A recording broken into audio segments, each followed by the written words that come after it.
whom he was sponsoring. We decided as a family to ensure that all those children would get education in accordance with their abilities. And through the foundation, we raised money and we ensured that all the 54 children Jaramogi was sponsoring got education. There was a time when there was nothing like CDF. So, but we managed to ensure that these children got education. Some we sent abroad to universities. I know you guys are now tired, but I am not going to make a speech. I just want first to thank those who have spared their time to come here and share their views about Jaramogi with us today. I want to thank our friend Dr. Lara Otunu, who has come all the way from Uganda to be with us here. And those who joined us virtually from outside the country, we thank them. And those who have been here in the panel here, we thank them. Also those who have given keynote speeches here. Now, from what they have all said, you can say that it is like the 7 people who went to find out, those blind people who went to find out what an elephant looks like. From what they all said, actually a picture has emerged of Jaramogi Oginga Odinga. As a family, we thank everybody for sparing their time to come and be here today.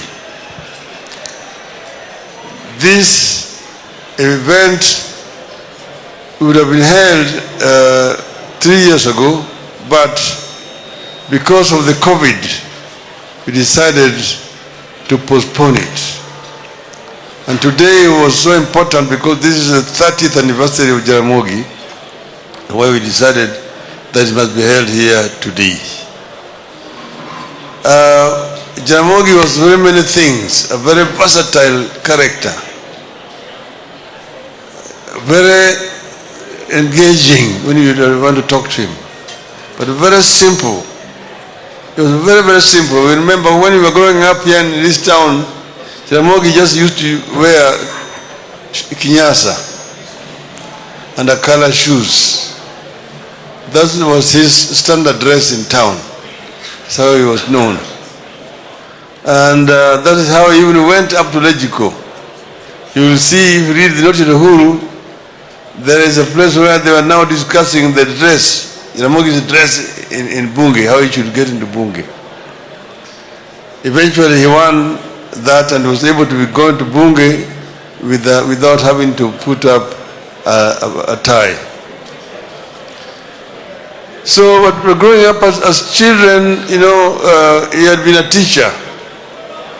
And therefore he was very, very strict with us as children.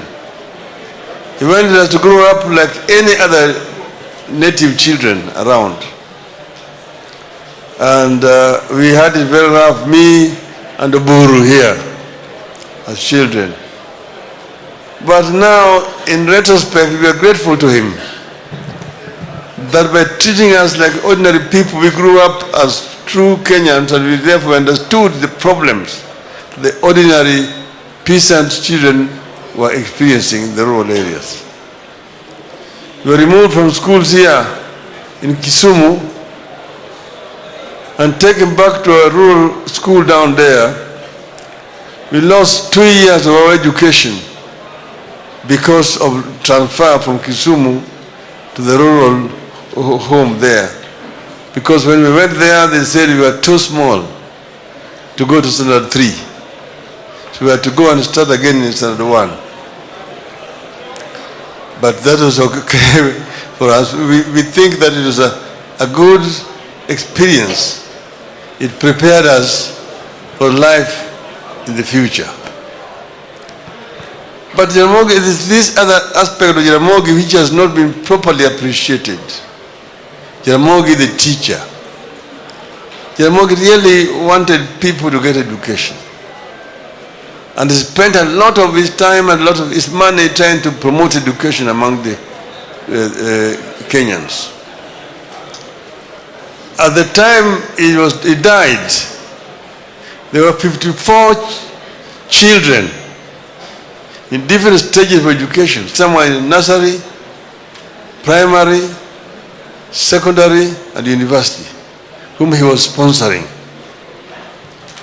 We decided as a family to ensure that all those children would get education in accordance with their abilities. And through the foundation, we raised money and we ensured that all the 54 children Jaramogi was sponsoring got education. It was a time when there was nothing like CDF. So, but we managed to ensure that these children got education. Some we sent abroad to universities in honor of Jaramogi. But he had started this thing much earlier. When he resigned from teaching in Mpesa No and came and set up a business here, he was helping very many students who wanted to go abroad. And when he now became the chairman of the Care of Luo Union, he now actually institutionalized it. Very many students who went abroad in those days got support from Luo Union. And when he went on a trip, he had been invited to go to India. What happened is Jaramogi had constructed a building in the center of the town here. He called it Ramogi House. And that building was completed in 1951. So in 1952, he invited the governor. He wrote a letter to the governor through the PC to come and officially launch or open the building. The reply came back that the town center is not for Africans, natives. That Africans should go and build in the native reserves. The town center is only for Europeans and Asians. So that is noted uhuru, you can read it there.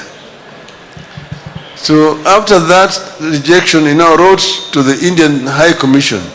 By that time, India had attained independence and had posted a High Commissioner here in Nairobi who was representing the whole of Eastern Africa. It was called Apa Sahib Pant.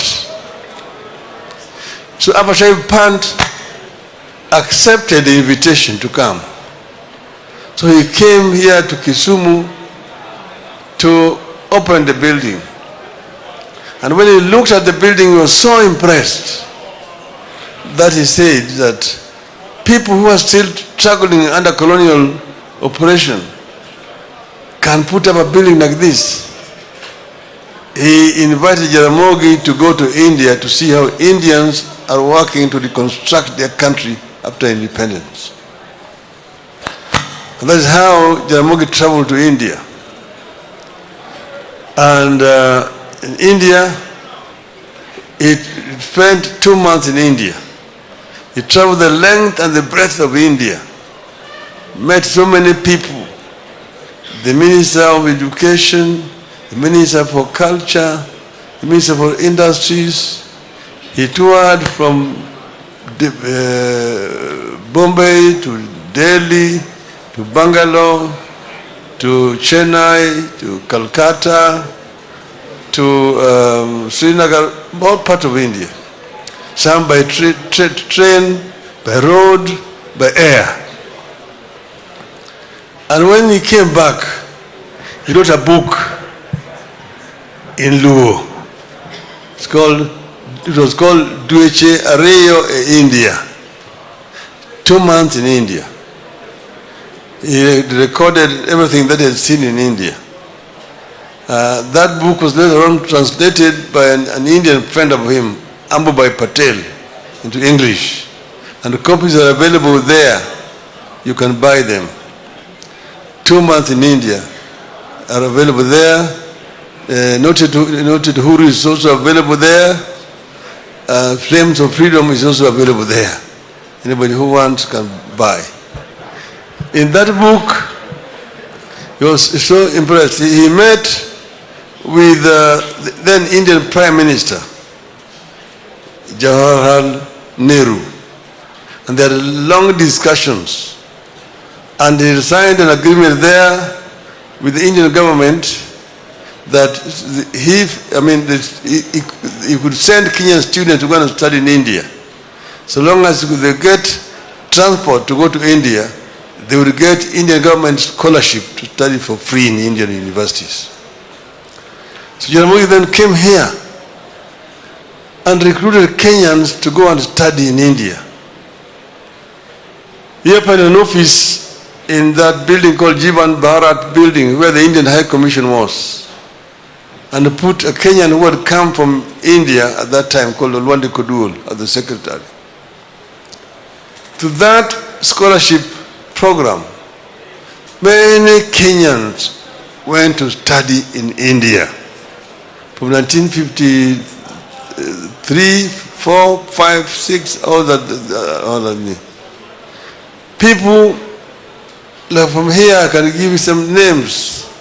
Odongo Mamu, Omolo Kero, Tomo Kelo Dongo, Odero Joey, Akoko Mboya,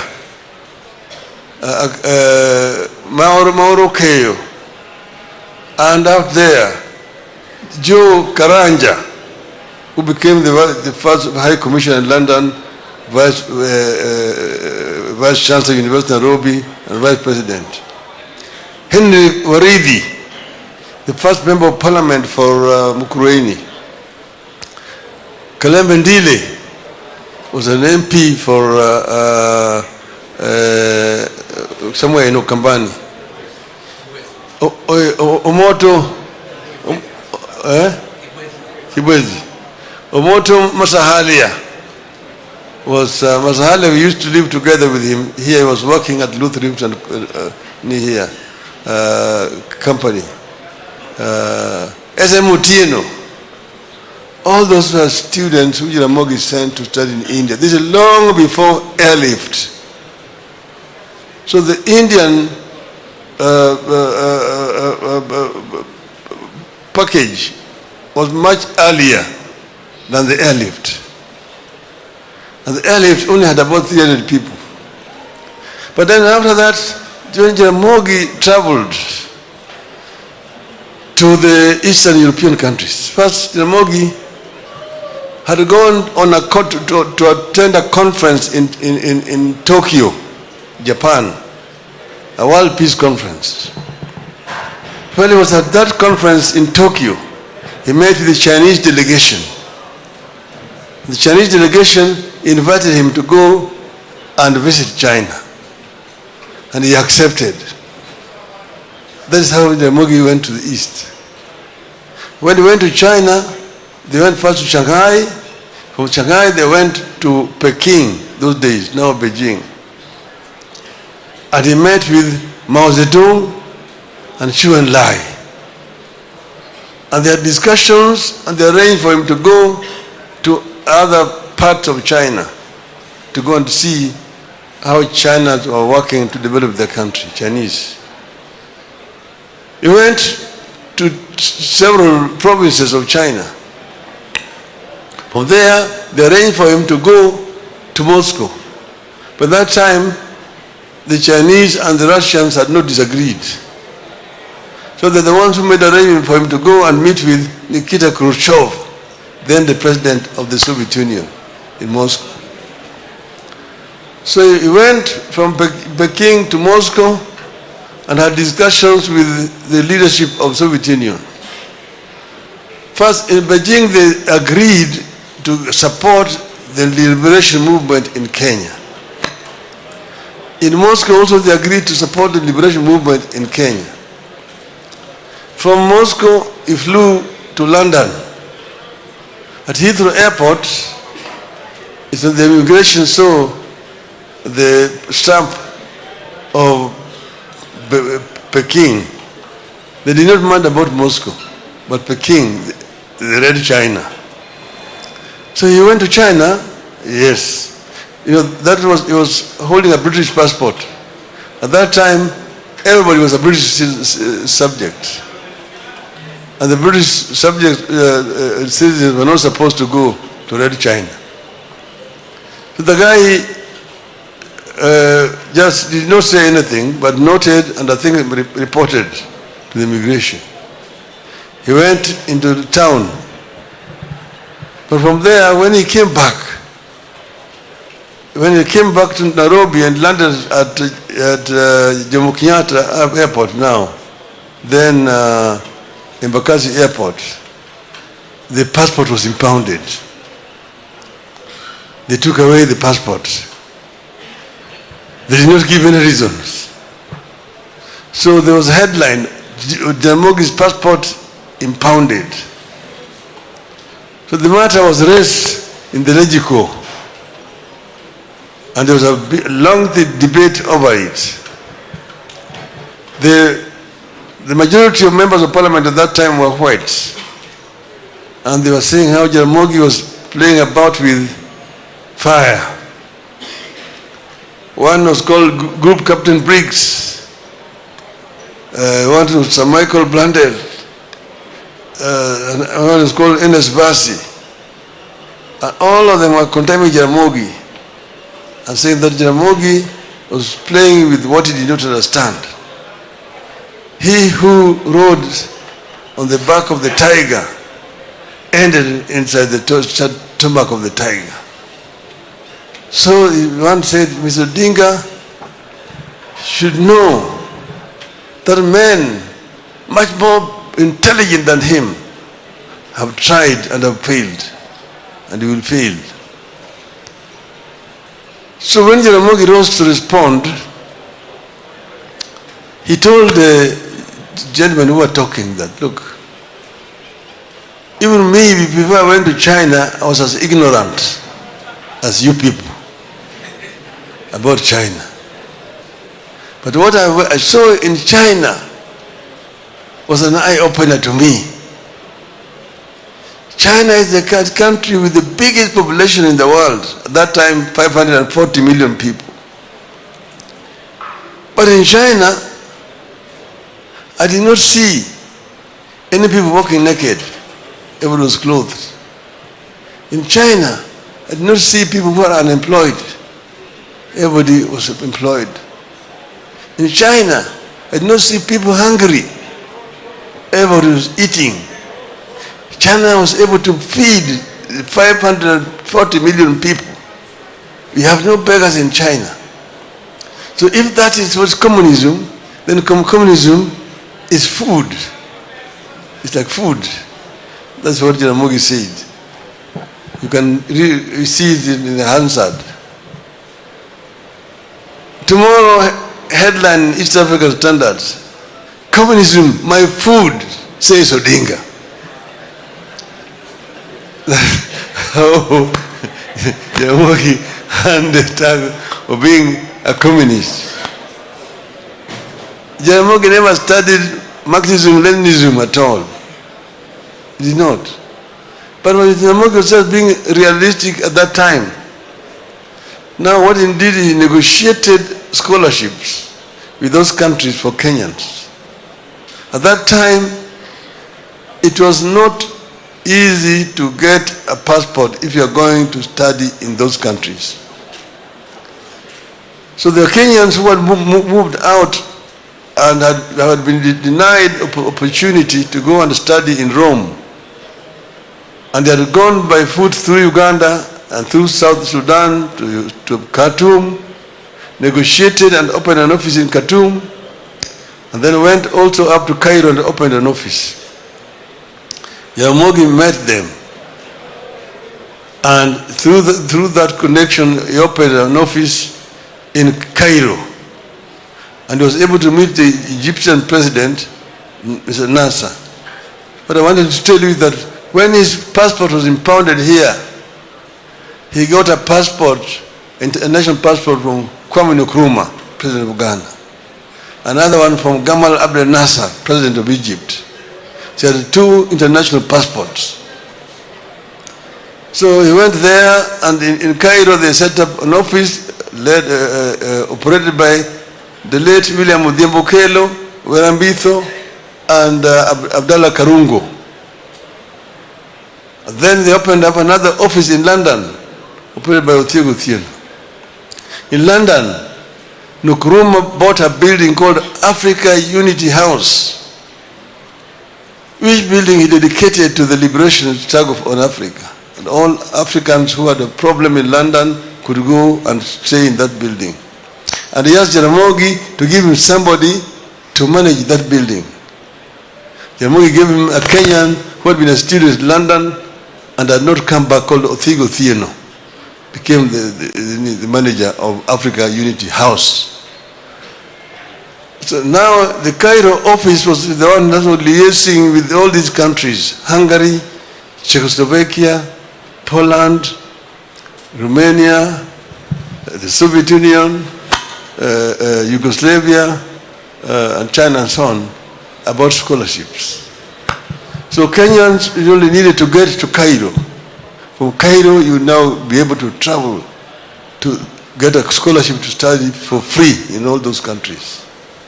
Through that program, there were 5,000 Kenyans managed to study in the university.